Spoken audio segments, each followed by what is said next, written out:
We are live.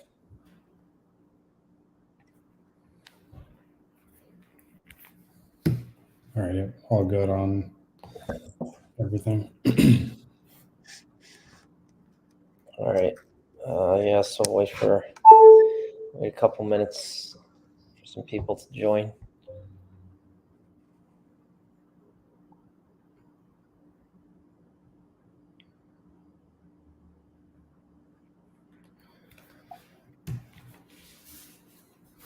You want to talk on profitability stuff first, or do you want to jump into Smart Scout first?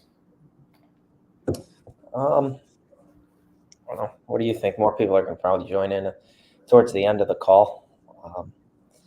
So, I mean, we could start with sourcing.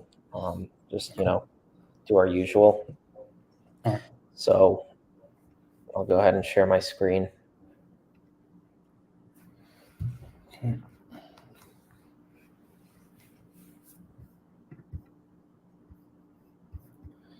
All right, and if you guys also watching this back on YouTube or any other platform, Twitter, if you have any questions, comments, anything that we don't get to answer in the stream, then feel free to just leave us a comment, send us a DM, and we'll try to get back to anything Amazon wholesale related or just anything in general relating to Amazon. Yep, and on this video, just post your questions in here, and we will definitely get to them. So can you see my screen here? Yep, I can see everything there. All right, Smart Scout. So as we've talked about in the past, our sourcing process is very simple, and it focuses on two main components. One is Smart Scout to narrow our focus down to a small to medium-sized brand, which ranges from 20K in monthly revenue to 250K, maybe a little bit upwards in monthly revenue. We're looking for an average number of sellers on the listing, specifically FBA of at least 2, an ASP of at least 10, but it's not a decision-making factor. And then we will just set our criteria in here at a pretty vague criteria. And then from here, we will look to niche down and find storefronts that we can then add to an ongoing list where we can actually source those stores and find profitable products in the storefronts that we're sourcing. So, sourcing for us it's been very simple for years because the main component and the main way we're finding these profitable products is through storefront stalking. We're literally going into other people's stores, looking at the products they sell, assessing the data behind them, and then reaching out to the brand after that. So I'll just do some scrolling here. And Brandon, stop me if you see anything that catches your eye. But at the end of the day, we're looking for something, and this is sorting it from greatest to least monthly revenue based on our parameters. But we're looking for something that has, a certain amount of sellers on the listing, anywhere between maybe that 3 to 10 range, and then looking to find a product that we could potentially add to our inventory by reaching out to either a brand or an authorized distributor. And then the other side of it is actually converting, brands into like selective agreements or exclusive agreements. Yeah, and part of this, looking at this, I mean, immediately we always talk about one of the biggest things, right, to write the brand off right off the bat is if we know them, which sounds simple, but it's very true, right? Like we're not going to try and contact Tresemme.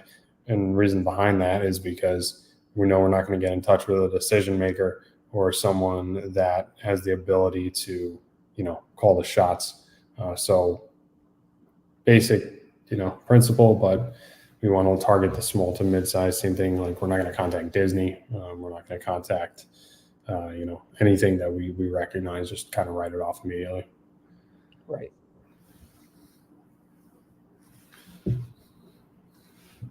And that's not to say you're going to have, massive brands that are doing massive monthly revenue, because you got to remember this is monthly, this is not yearly. So, it really adds up over the course of the year, even with a small to mid-sized brand. It doesn't mean small volume. Mhm. Yeah, I was looking at that right there. Yeah. But you know what's funny, and I just make a comment on this, is that the reason I was looking at it is because of the obscurity of the name, right? Sometimes like these obscure brand names have a little bit of a niche and seem to do well. Was there a reason that that caught your eye? I don't know. I'm looking at it in a sea of other brands, and for some reason, I wanted to take a look at that one. I mean, it also has. We can go back to Smart Scout because we can't see anything. Average number of sellers 4.1. Yeah, I mean, we'll take a look at it. Go ahead and look at the listing.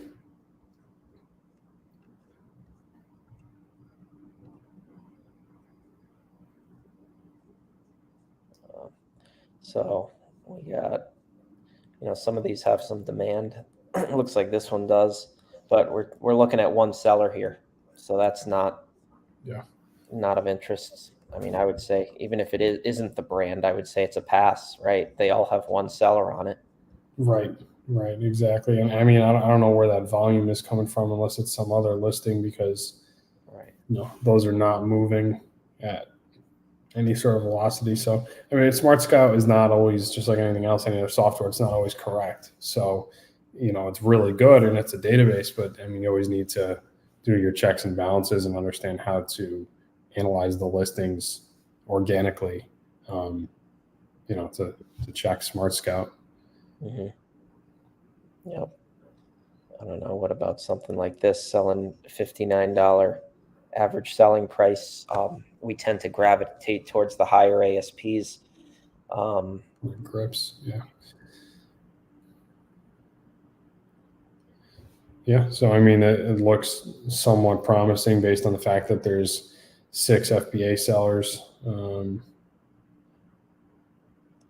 Not much in the way of listing optimization. Same thing with price. It's been a little bit of tanking as far as the price goes. So one note here that I'm making is that it looks like these are all industry specific resellers, right? Mhm. Mhm. Cycling Crew, the Rusty Crank, Trail this, there might be a challenge with this one because of the industry specificity. Yeah, I mean, at the same time, though, too, looking at it, you could also take the approach of, yeah, they're industry specific, but, and we always say, we're product agnostic. We're more focused on brand representation. And so if you wanted to pitch this brand and you wanted to talk to this brand, it looks like they have a store, but they don't have much else going on in the way of the listing. So you might be able to take it from that perspective and say, hey, you've got these industry specific companies that are dealing with you, but nobody's dealing with your Amazon presence. So, just another approach. Right. And Obviously, not saying we've that for got you. accounts like that, Yeah, right? yeah, yeah. Like we will close agreements solely on the basis of that they're missing the Amazon brand representation, because while these other guys selling on the listing are great and they're industry specific, they can answer specific customer questions. I'm sure they have other channels. They lack the expertise on Amazon. They lack the knowledge of how to build a successful listing and drive traffic through advertising, right? Mhm. That's where Exactly. you strategically position yourself.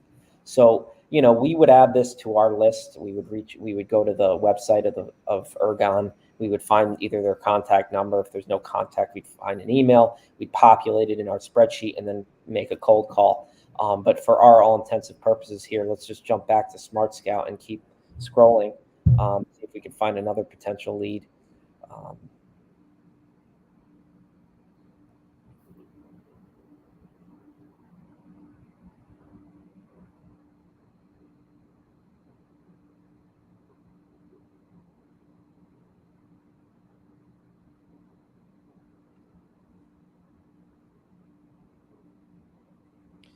I'm not in love with the supplement industry.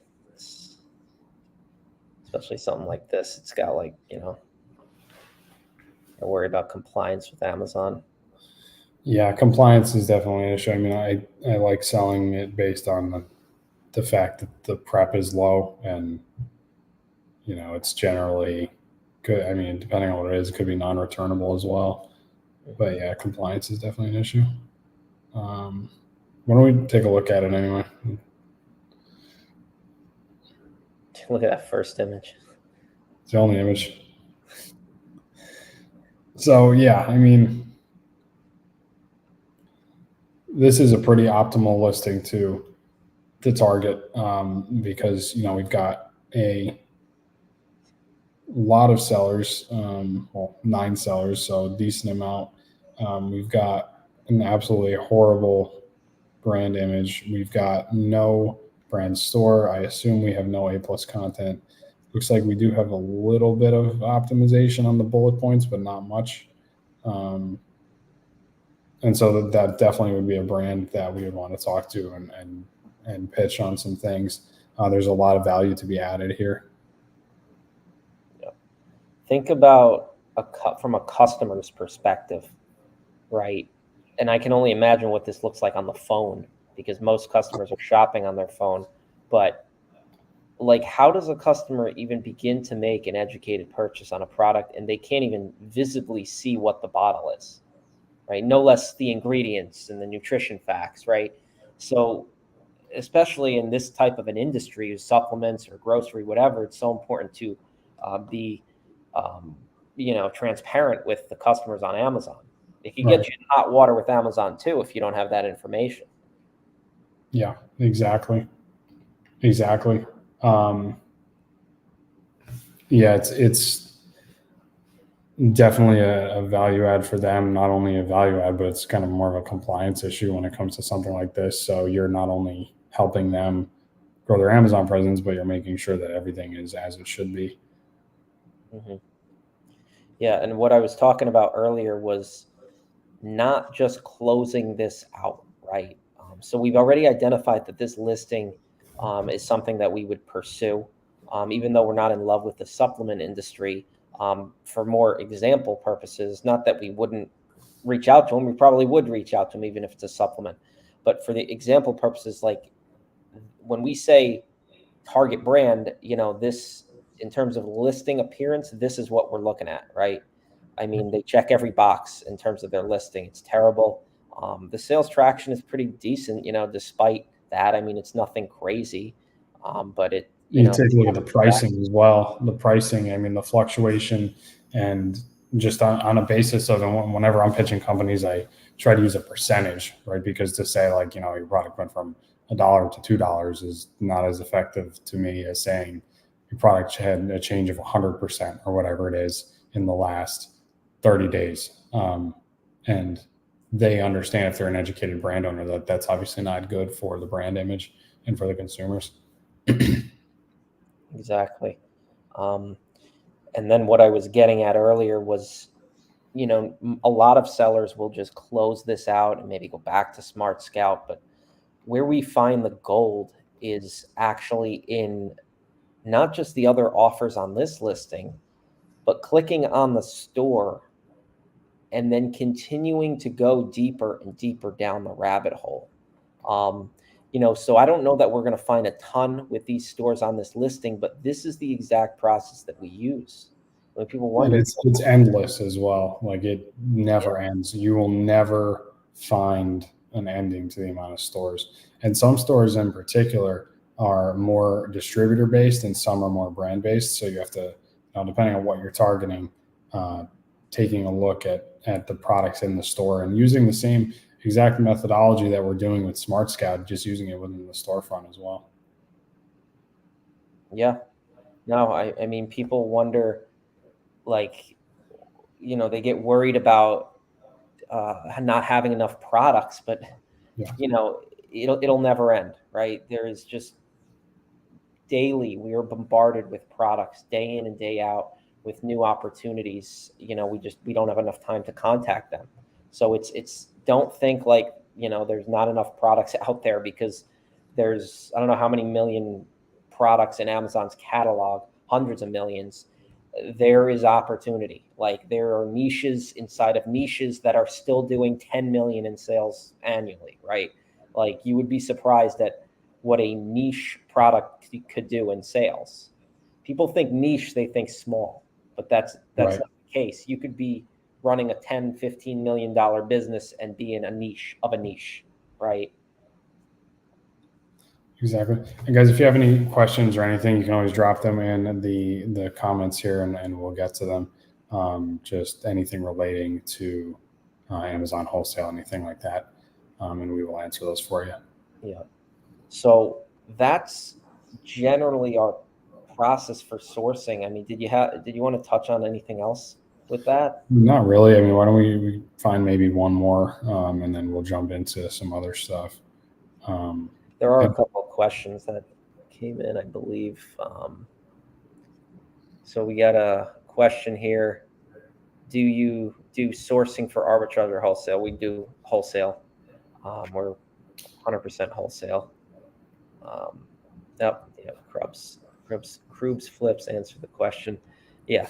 So why don't we go to let's do one more in a brand that's a smaller size, say like 100,000, just to kind of show that again. I mean, 100,000 a month is, still a pretty substantial amount. Well, actually, Matt was asking going into the golf category. Could try one of those, and that's cool at Smart Scout as well as you can filter it by category. So if you, um, we look at that, and I'm going to answer the question Elizabeth and John just both asked in the chat while you're doing that, trying to find something in the golf category. So Elizabeth, regarding determining if a brand is small or not, it has to do more so than with the size of the company as far as revenue. It has to do, and our criteria is, can I get on the phone with a decision maker? Can I talk with someone who is going to be able to give me the price list, to talk about the content, to make a decision to move into an exclusive, a selective agreement, whatever it is. But are you in touch with someone who can provide you with that information? And so that's doesn't mean that they're doing small revenue. There are family-run businesses doing hundreds of millions of dollars a year. It comes down to more, what is the size of their operation and what is the intimacy of their operation. So more focused on the intimacy of the operation rather than the size of the company as far as revenue goes. And then John, you said when you storefront stock, you choose FBA, FBM seller. Are there any criteria to look for? So we are selling 95+% of our items in our inventory FBA. So we want to make sure that we are basing it off of our competitive sellers. I'm assuming that that's what you're asking here. So we're looking to do things with, we want to see if there's other sellers on the listing, if it's not just a brand direct where they're the only seller. And then we want to see what competitive FBA sellers are on there. If that's what you're asking. If not, then please clarify and I'll restate. And no problem, Elizabeth. No worries. We do take into account some revenue, but we want to make sure the product has a good velocity. That's really what we're concerned about. Yep. Big, what do we say? Big revenue, small company, small operations. Mm-hmm. Mm-hmm. That's what we're after. Exactly. So, I think that people sometimes think wholesale is sexy, or there's something abstract about it, but it really comes down to just sourcing the right. I never thought that. I don't know. I think it was repetitive since the beginning. Yeah, I mean, yeah. Some beginners might, right? Some when you're starting from scratch, you're kind of, you're bombarded with 1,000,001 different things, right? And you're trying to narrow your focus. And I think that if you could just strategically implement one sourcing process, you will have success a lot quicker than somebody who's trying to do 1,000 things at once, right? Yeah. So for us, it's always been storefront stalking from day one. Before Smart Scout was around, we were sourcing stores. We're still sourcing stores today. Smart Scout has just streamlined the process a little bit more, right? So focusing on one thing when you're just starting is the absolutely the way to go. And then the outreach, hammering the outreach with both cold calls and emails, right? And staying current in their minds and following up with these brands and distributors. That's the only way you're going to make headway is through continuously outreaching to these brands. Yeah. Yeah, absolutely. Yeah. And it's, there's no substitute for volume. Right. So why don't we jump into the other segment that we were going to talk about tonight, which was constantly people are talking about how, I see some sort of video all the time about how Amazon is dead, how the fees are, they're charging an arm and a leg. There's no profitability. And if you're running your business the way everybody else is, it is oversaturated. They do charge a lot of fees, but the key is differentiation. Every online business out there is oversaturated. You need to find your niche and differentiate yourself in some way in order to find success in that model. Yeah, and at the end of the day, too, Amazon goes up in fees every single year, and so adapting and kind of really just being in tune with the analytics that Amazon provides you, because they provide tons and tons of detailed information on how to have make your SKUs more profitable in every way that you can imagine. And so being in tune with that, especially as a beginner, if you're going to get in touch with something early, that's probably a good thing to get in touch with. Right. Because top line means nothing. It really doesn't. You can sell 7 figures on Amazon, 8 figures on Amazon, and if you're not making money, what are you doing at that point? You're selling for the sake of selling, and that's obviously not the way to run the business. Not how I want to run the business anyway. And there's a lot of businesses out there that we've talked about this, running unprofitable businesses, leveraging into other businesses like real estate, leveraging for credit card points. So there's no strategic advantage in a race to the bottom. Everybody knows that. It's just, that's why one of the best parts about brand direct wholesale is that we can control the price to a much greater degree than we can if we're doing OA or RA, or if we're doing wholesale through distributors, right? So just to bring it back to the profitability aspect and sustainability of Amazon, Amazon can be extremely sustainable business for that matter. It literally comes down to how you execute your processes within your business and how much you make profitability the focus, right? So with the Amazon fees, if anybody's watching this or watches it at another point, right, there are a few different fees associated with a product that you sell on Amazon. You have your referral fee, which comes straight off the top. That's referral, just to sell on the Amazon platform. They are referring you to their millions of customers, and they're going to take it off the top, right? In most product categories, it's 15%. In some, it's 12, and some as low as 8, but majority is 15%. From there, Amazon charges a pick and pack fee, which is item specific based on the dimensional, weight, and cubic parameters of the item. And let me just interject and say that this is FBA for those watching. FBA, right, FBA. And the difference between that and FBM, fulfilled by merchant, is that you're not paying that pick and pack fee. You're just paying the referral fee. But you do have to weigh that with what shipping cost you're going to send out to the customer, because you're paying a greater amount in shipping because you're shipping, a 1-unit order to that customer as opposed to shipping in bulk to Amazon. So 2 new fees this year that went into effect in March are the inbound placement fees and the low inventory level fees. Specifically, how many hours have we spent optimizing around this inbound placement fee? Yeah, and it comes down with the inbound placement has been more of a time suck than anything in terms of learning and understanding the procedural aspect of it. But when you're doing things at scale, you're making cold calls at scale, you are purchasing products at scale, you are purchasing replenishable things, you are also incurring fees at scale. And so small decisions and small pivots and small little ways to optimize, even make, a 1% improvement on something.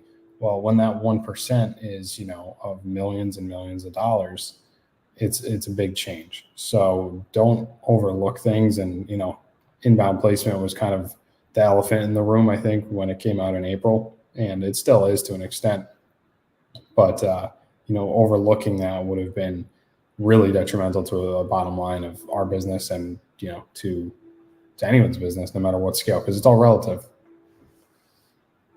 Having an understanding of it, right? Because in face value, when this first came out, it was foreign to everybody, right? It was foreign to us. It was foreign to, the 9-figure Amazon seller out there because it was brand new. This was a new type of fee they charge. And for those that don't know what it is, simply put, Amazon is charging on the ASIN level a fee to either send it to one fulfillment center, to split it to 2 or 3 fulfillment centers, or to send it to 4+ fulfillment centers, 4 to 5 fulfillment centers. With 4 to 5, it's called Amazon's optimized workflow, and they will not charge you a fee, but it might cost you more in shipping to disperse them to different regions of the country. With partial split, they charge you a middle of the road fee, which is greater on the West Coast than it is on the East Coast. So from most expensive to least, shipping to a West Coast FC is most, then Central is middle of the road, then East is cheapest. But that partial shipment tier, 2 to 3 locations, is the middle of the road fee they're charging you.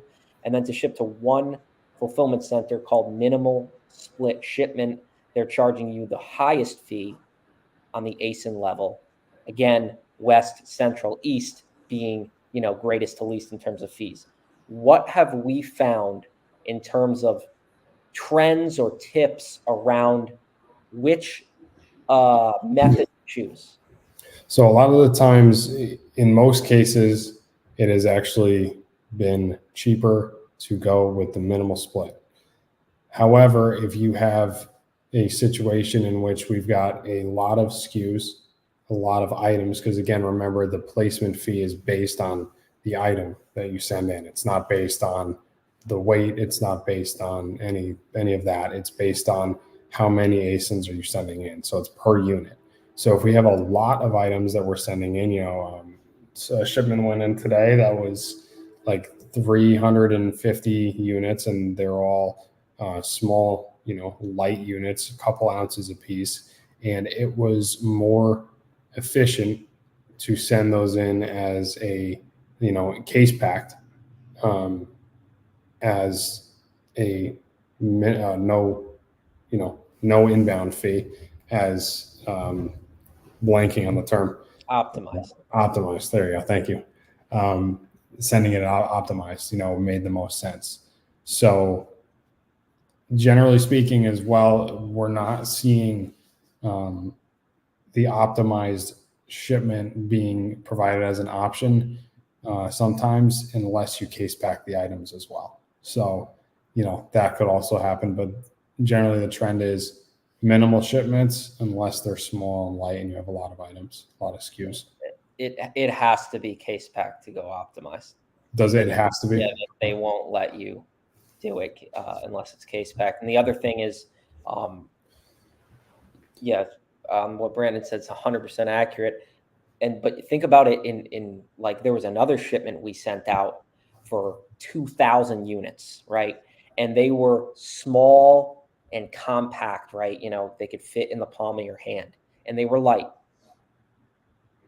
The amount of money that we saved shipping that optimized versus minimal split to one location was absolutely absurd, because you're being charged 21 cents, 23 cents per unit, versus if you ship, say even 150 of those in a case pack box, you're paying the shipping costs associated with that shipping that box, right? Which is a lot of units in that one box, and it's light. So in a drastic example like that, where you're sending in a ton of units, it definitely makes more sense, like, 10 times out of 10, basically, to go optimized. But there is a gray area here, right? These statements aren't blanket statements, because we found reverse trends, right, in other areas. But in a drastic example like that, where you're sending in tons and tons of units, small and light, most of the time it makes sense to go optimize. And if you think about it, you reverse into engineer as to the reason of why that is, it makes a lot of sense, because, oh, well, I'm shipping a small light product in a compact box, and if I were to send a lot of units to one FC, they're charging me an ASIN fee. So it's just, understanding these trends and building systems around them, and training, if you have staff, training your staff, or if you're prepping, having an understanding about the trends and the fees and how they impact you and your business is what's going to separate the profitable businesses from the unprofitable businesses, and what's going to keep you around long term as an Amazon seller. Yeah, and the one today, just as an example, I saw it was a 90% difference. It was 90% higher to send it minimal shipment split than it was optimized. So, the base cost and another 90% on top of that. Mm-hmm. Yeah. And we can go so into details about all the ways to increase profitability. I mean, that's just fees, and there's other videos on the YouTube channel that go into literally examples about the inbound fees. And so go back through the channel and watch those if you're confused in the slightest about how Amazon's charging you for the fees. And if you guys are also watching this on YouTube, just hit the like button. So if anybody has any other questions, throw them in here. We're going to probably keep this one to, we're going to wrap this up in about 5 minutes here tonight. So if you guys have questions, throw them into the chat. But I guess, 3 main takeaways for the beginner Amazon seller to focus on profitability, right? How do we drive? We all want to grow. We all want to grow that top line, right? It's sexy. The orange bars are great, but we got to maintain profitability as we're growing. Mm-hmm. So I mean, 3 main takeaways. Yeah, well, I mean, I think for the beginner, and this is even something that we do a lot as well, and sometimes SKUs can be deceivingly profitable because you think you're making money when in reality there's things about that SKU that are causing you not to make money. And so on the P&L, it can look really good because it looks profitable, but then you have to take into consideration prep time. You have to take into consideration unfulfillable returns, other factors that are making it unprofitable to now sell that item. So even in cases, that's kind of my first takeaway, which would be, even if it seems profitable, do a deep dive into every single thing. What is your cost, your average cost of ASIN?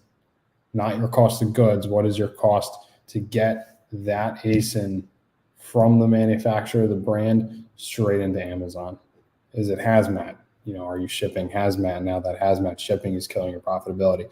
There's just tons of factors. So do a SKU analysis to make sure that your products are profitable. It's great advice. I mean, I think a lot of sellers overlook those different things, right? It adds up when you do volume. It really, all that stuff adds up. And as you grow your warehouse and your staff, you're paying people, to prep items, all that stuff adds up. I would say going along with that, we're all trying to, conserve on costs, but I would say source products maybe with higher selling prices, right? Mm-hmm. And source products that have less competition on them, and do the work preemptively so that down the road you're more profitable. And that can take place in a lot of different forms. It could take place in looking at the Keepa chart and making sure that price does not go below a certain level in the past 3 months, right? And that's how you base your buying decisions, right? If it shoots down, to a level that's unprofitable in the past 3 months, you might not want to look at that, right? If it's once, twice, okay. But if it's fairly consistent, basing your buying habits and sourcing parameters around things that are ultimately going to make you more profitable. And something that we have done as we've grown is we source higher ASP products, because not only does that make the gross margin more profitable, but it scales our business a lot faster. It requires less hands on the product. We have to sell less goods to achieve a desirable sales result and a desirable profit result. So setting those filters to a higher ASP is definitely, not a bad idea. Yep, yep. We talk about sourcing profitable products. That means a lot more than just a product that, profitability has a lot of factors to it. And so ASP is something you have more money to play with. You have more, on that, going off of that. If there is a price fluctuation on a higher ASP product, you are still making money in a lot of cases, versus a product that you were only making $1.50 to begin with. If the price tanks, you're losing money. So, that's something we said about as well. Yeah.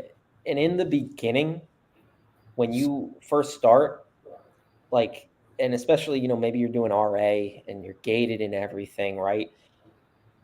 It's going to be hard to find products, right? It's not going to be an easy thing, because you're going to be scanning these products, or you're going to be getting a distributor list, and you're going to be just sitting there scratching your head wondering, how are these sellers making money on it? And a lot of them aren't, for first and foremost. But in order to grow in this business, you have to go through that phase of, it's really hard to find profitable products. And you have made a lot of progress as a business when you go from the stage of, I can't find products, to, I have too More many capital. to buy and not enough money to spend on them, Right. right? And that's where you want to be, because you could always get capital, right? And there's ways to get more access to more capital, but that's where you want to be. You don't want to have the shortage of products. You want to have the shortage of capital, right? Because it means you're growing and your systems are working. Exactly. And then we said 3, so we got to give one more tip on profitability. I don't know what. I have a couple of things that I'm thinking of, but What do you think of? I mean, profitability comes down to things other than your products that you sell. So, we did a deep dive on the cost of a removal fee for an item based on the dimensional weight, the dimensions plus the weight of the product. And, we looked and we analyzed the difference between removing that product and paying a long-term storage fee, for example. And so once that ASIN is into Amazon, you own it. And I mean, when I say you own it, I mean you own the responsibility to get as much profit out of it as possible. And in some cases, if you're stuck with inventory, and it makes most sense for you to liquidate it and sell it at a loss to then put capital into other products, or it makes more sense for you to, for some reason, do a removal order on the item because it's going to expire, for example, or something like that. And weighing the pros and the cons of things, and just using, I can't stress enough, using the data. Amazon provides you with an immense amount of data for all this stuff. And so profitability comes down to more than just the prep cost, the things like that, the buy cost of the item. It comes down to the stuff on the back end too, which, like we said, other fees associated with Amazon just for selling on the platform. So things you don't normally think of. Yeah. It's the difference between your cost of sale and the actual and true net profit per ASIN in your business, right? Mm-hmm. When you factor everything else in your business, and you take all of that and divide it by the amount of SKUs you're selling, or rather SKUs or orders, there's different metrics to gauge, but you divide those total costs by how many units your warehouse is producing, right? If you're trying to get the production cost, or if you divide that by how many orders, if you're trying to get, your output, that's a different number than your cost of sale. Because as Amazon sellers, our cost of sale, we have our sell price, we have our Amazon fees, we have what we paid for the item, and then our shipping cost, right? Is it factoring in those other things that Brandon talked about, the returns, the employees that you're paying on an hourly rate, tons and tons of other factors. So assessing on a holistic standpoint all of your costs relative to the units that you're selling is, I think, very important, even if you're just starting out as a beginner. Yeah. Definitely. It's about the bottom line, not the top line. So yeah, you got to grow the top line in order to increase the bottom line, right. but you could be running a top line heavy business with a negative bottom line. Exactly. We can get into all kinds of other things about cash flow, and I think that might not be a bad idea to jump into some of those things on the next live. But I always say there's a difference between sales and profit, and there's a difference between distributable cash flow and profit, right? So as when you're running an inventory heavy business, because that's what this is, it's an inventory based business, you have to be constantly reinvesting into inventory in order for your business to grow and thrive, right? And so we can jump into some of that next time. Yeah, definitely. Continuing to scale at an aggressive rate and pulling money out of the business is a difficult thing to do. So. Mm-hmm. So we're just about going to wrap it up here, guys. And if you're watching, on YouTube, hit the like button, subscribe to the channel. We're doing lives every Wednesday night. This week was at 8:00. In the past, we've done them at 7. We'll stick with one of those times. We'll be announcing it on the socials. Keep following along because we're going to be dropping a lot of gems on these calls.